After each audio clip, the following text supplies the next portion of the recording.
If you follow this one tip then I assure you कि आपके सारे papers timely complete हो जाएंगे। मतलब आज के बाद आपको ये प्रॉब्लम कभी भी नहीं आएगी कि आपके पेपर टाइम से कंप्लीट नहीं हुआ है। मैंने भी ये एक टिप फॉलो की थी जिसकी वजह से मेरे सारे पेपर्स टाइम से पहले ही कंप्लीट हो जाते थे एंड मुझे ये प्रॉब्लम कभी नहीं आया कि मेरा पेपर छूट रहा है। एंड ये टिप मैंने कोई वीडियो देख के या फिर गूगल पे वगैरह नहीं देखी, ये मैंने खुद से ही ये चीज़ रियलाइज़ की है। तो that I am going to share with you in today's video. So hi guys, I am C Sakshi Agarwal and welcome to today's video.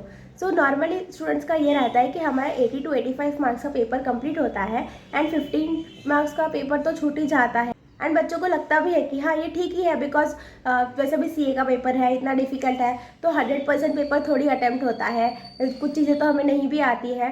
But you also no कि कुछ चीज़ें अगर आपको नहीं भी आ रही है तो फिर भी आपको अटैम्प्ट तो करना ही है एंड आपको 100 मार्क्स का पेपर अटैम्प्ट करके आना ही होता है। बट हमें जो आता है उतना ही लिखने का हमें टाइम नहीं मिलता है, तो फिर बाकी का जो हमें नहीं आ रहा है तो वो तो छोड़ना ही है ना। But let me tell you कि अगर आपका 10 to 15 मार्क्स का, लेट सपोज कि आपके तीनों पेपर मिला के आपके 40 मार्क्स का पेपर छूट रहा है, तो फिर आप सोचो कि अब आपको 300 में से 150 नहीं स्कोर करना है, 260 में से 150 स्कोर करना है एंड 300 में से ही 150 स्कोर करना इज़ डिफ़िकल्ट। एंड उसमें भी अगर आपका पेपर छूट जाता है तो फिर आपको 260 में से 150 स्कोर करना है, तो ये तो और भी ज़्यादा डिफिकल्ट हो जाता है। तो ऐसे कौन से टिप्स हम फॉलो करें जिसकी वजह से हमारा पेपर टाइम से कंप्लीट हो जाए एंड हमें लास्ट में रिव्यू करने का भी टाइम मिले। So let's see that. सो देखो, नॉर्मली हमें पता है कि 15 मिनट्स के टाइमिंग जो हमें 15 मिनट्स पेपर के पहले मिलते हैं, रीडिंग टाइम जो होता है, तो उसमें हमें क्या करना है क्या नहीं, and I will be talking about that in later part of this video. But I am main concern with कि आपको 100 मार्क्स का पेपर अटेम्प्ट करना है 3 आवर्स में।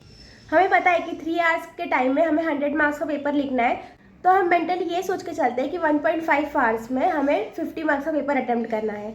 एंड यही हमारी सबसे बड़ी गलती होती है। अगर हमने सोचा कि 1.5 आवर्स में हमें 50 मार्क्स का पेपर कंप्लीट करना है तो ट्रस्ट मी आपका पेपर हमेशा छूटेगा। मैंने भी ये गलती पहले की थी जिसकी वजह से मेरा पेपर अटेम्प्ट नहीं हो रहा था एंड वो ही मैंने रेक्टिफाई किया। तो ये सोच ही बहुत ज़्यादा गलत हो जाती है बिकॉज से अगर आपने 50 मार्क्स का सोचा है 1.5 आवर्स में, तो अगर आपका थोड़ा सा भी मतलब अगर हमने टारगेट किया कि 50 मार्क्स का लिखना है तो हम लिखते ही पहले तो 40 मार्क्स का जितना है। एंड अगर आपने 40 मार्क्स का लिखा 1.5 आवर्स में, तो लास्ट 1.5 आवर्स में, स्पेशली लास्ट 1 आवर में बहुत ज़्यादा रश हो जाता है, फिर हमारा कम से कम 10-15 मार्क का पेपर तो छूट ही जाता है। एंड ऑल्सो ये प्रॉब्लम भी आपने फेस की होगी कभी ना कभी कि आपका जो माइंड है वो बहुत जल्दी जल्दी सोच रहा है बट आप इतना जल्दी लिख नहीं रहे हो, तो इस वजह से हम कुछ वर्ड्स बीच में ड्रॉप कर देते हैं। मतलब पूरा सेंटेंस तो हमने हमारे हिसाब से लिख दिया है बट कहीं ना कहीं वो वर्ड्स जो हो जाते हैं वो बीच बीच में, तो हम कहते हैं ना कि वो वर्ड्स हम खा जाते हैं। तो वैसे चीज़ें होती है कि हम पूरा सेंटेंस तो लिख के आते हैं, हमें लगता है कि हाँ हम लिख रहे हैं बिकॉज हमारा माइंड उतना फास्ट सोच रहा है, बट बिकॉज हम उतना फास्ट लिख नहीं रहे होते हैं तो ये प्रॉब्लम भी आती है इतनी बार। तो इसका क्या सोल्यूशन है, आपको फर्स्ट 1 आवर में ही आपने ये टारगेट रखना है कि मुझे 40-45 मार्क्स का तो भी लिखना है।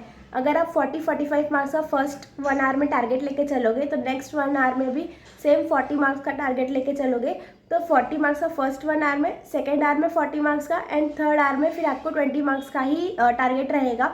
एंड अगर आपके फर्स्ट एंड सेकेंड आवर में कहीं ना कहीं आप थोड़ा सा डिले भी होते हो, मतलब 35 मार्क्स का भी आप लिखते हो, तो भी लास्ट 1 आवर में आपके पास इनफ टाइम रहेगा कि आप उस चीज़ को कवर करो।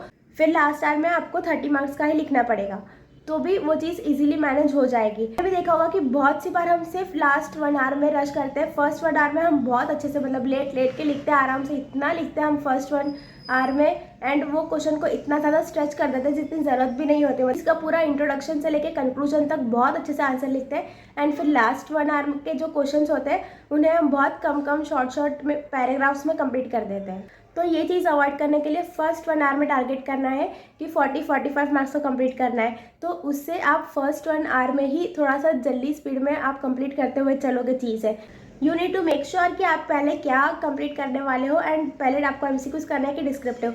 अगर आप पर्सनली मेरा पूछो तो मैं फर्स्ट एमसीक्यूज टैकल करना ज़्यादा पसंद कर रही थी एंड फर्स्ट 30 to 40 मिनट्स में मेरे एमसीक्यूज कंप्लीट हो जाते थे लिख के। And I use to assure कि मैं 100% एमसीक्यूज जो है सारे के सारे एमसीक्यूज में सर्कल करके रखती थी।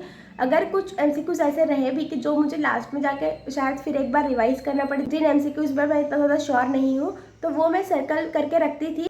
एक बार के मैं वो पूरे MCQs कंप्लीट कर देती थी, सारे आंसर्स लिख के रखती थी। जो क्वेश्चन मुझे थोड़े से प्रॉब्लमेटिक लगते थे MCQs में, उसको मैं सर्कल करके रखती थी कि हाँ ठीक है, लास्ट में टाइम मिला तो मैं एक बार रिव्यू कर लूँगी इसे। MCQs 30-40 मिनट्स में मेरे कंप्लीट हो जाते थे 30 मार्क्स के। उसके बाद में थियरी पोर्शन है तो वो मेरा मोस्टली 10 मार्क्स का तो भी लिख के हो जाता था फर्स्ट 1 आवर में। तो 30 मार्क्स के MCQs प्लस 10 मार्क्स का डिस्क्रिप्टिव, ऐसे करके जब 40 मार्क्स का मेरा फर्स्ट 1 आवर में कंप्लीट हो जाता था तो नेक्स्ट आवर में सेकेंड आवर में अगर मेरा 30 मार्क्स का भी होता है तो भी थर्ड आवर में I am not going to rush so much, right. So you need to make sure कि फर्स्ट 1 आवर में आपको 40 to 45 मार्क्स का टारगेट लेके चलना ही चलना है। उससे ही आपको आगे जाके बहुत ऐसे घाई गड़बड़ी नहीं होगी and you will get time to review your paper. मुझे भी टाइम मिलता था, ऑलमोस्ट सारे पेपर्स में मुझे टाइम मिला था। हाँ, अगर कुछ पेपर बहुत ज़्यादा लेंदी हो जाता है तो फिर शायद रिव्यू करने का टाइम नहीं मिले, बट मोस्टली मुझे पेपर मेरा टाइम से कंप्लीट होता था एंड रिव्यू करने का टाइम मिलता था। सो मेक श्योर कि आप 3 आवर्स के लिए ये स्ट्रैटेजी फॉलो कर रहे हो। टारगेट आपको 40-40-20 ऐसे ही लेके चलना है। एंड येस, बहुत सारे स्टूडेंट्स का ये स्ट्रैटेजी रहता है कि वो पहले डिस्क्रिप्टिव अटेम्प्ट करते हैं, बिकॉज उन्हें जो अभी फ्रेश पढ़ के आए हैं वो तो उन्हें चाहिए कि वो पॉइंट्स वो सारे लिख लें। तो ये सब पहले डिस्क्रिप्टिव भी कर सकते हो, फिर 1 आवर होने के बाद में आप MCQs ले सकते हो। Yes, it's solely depends upon your choice. मैंने सिर्फ अपना बताया कि मेरा ये स्ट्रैटेजी रहता था, सारे पेपर्स में मेरा यही था, वेदर इट बी प्रैक्टिकल और थियरी सब्जेक्ट। एंड येस, ये चीज़ मैंने कोई भी वीडियो वगैरह से देख के नहीं सीखी, ये मेरा खुद का पर्सनल एक्सपीरियंस था।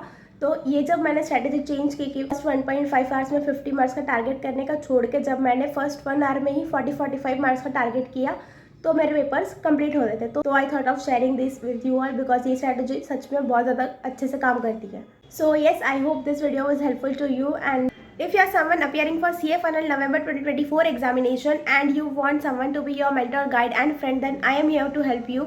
You can enroll for my mentorship program. बहुत सारे स्टूडेंट्स ने ऑलरेडी एनरोल कर लिया है and if you want someone to be your helping hand then yes, I am here to help you. And अभी students के कहने पे एक और फीचर ऐड किया है। मतलब कैसा है कि हम एक स्टडी प्लान प्रॉपरली बनाते हैं एंड फिर एवरी 10 डे पे आपका फिर से सेशन होगा, तो वो सब चीज़ें तो थी ही, बट अभी स्टूडेंट्स का ये कहना था कि आप हमसे डेली अपडेट दिया करो। So yes, now one more feature has been added to mentorship programme till examination. तो उसमें आपको डेली मुझे अपडेट करना होगा कि आपका कल का क्या टारगेट है एंड डे एंड पे कि आपने उतना टारगेट अचीव किया है एंड कितने आवर्स आपने स्टडी किया है। इससे 2 चीज़ें बहुत ज़्यादा क्लियर होगी। एक तो आपको सेंस ऑफ रिस्पॉन्सिबिलिटी रहेगी कि एट द डे एंड मुझे किसी को बताना है कि मैंने कंप्लीट किया है आज का टारगेट या नहीं किया है एंड कितने आवर्स स्टडी किया है। एंड सेकेंडली आपको ये बहुत ज़्यादा क्लियर होगा कि आपको कल क्या स्टडी करना है। मतलब ऐसा नहीं होना चाहिए मैं उठ के आप सोच रहे हो कि आज मैं ये कंप्लीट कर लूँ या वो कंप्लीट कर लूँ। You will be very clear with your plan. तो इसीलिए yes, this one more thing on the students request has been added कि आपको डेली मुझे अपडेट करना होगा with your study status. See, if you are someone जो खुद से ये सारी चीज़ें कर सकते हैं तो डेफिनेटली कर लो। एंड इफ़ यू वांट कि नहीं कोई हमसे पूछे तो हम ज़्यादा अच्छे से परफॉर्म कर पाएंगे, तो येस डेफिनेटली फिर आप एनरोल कर लो, because clearing in this attempt should be your target. आपको जो चीज़ें लगती है, जितना एफर्ट्स लगते हैं, मेक श्योर कि आप इस अटेम्प्ट में दे रहे हो। बस हो गया अभी है मई नवंबर, इस बार आपको क्लियर करना ही है, नो मैटर व्हाट। जितने एफर्ट्स लगते हैं, जितना टाइमिंग लगता है, जो भी चीज़ें लग रही है, मेक श्योर कि आप वो सब कंप्लीट कर रहे हो एंड आपको क्लियर करना ही है इस अटेम्प्ट में। So yes, ending this video here, this is CA Sakshi Agarwal signing of.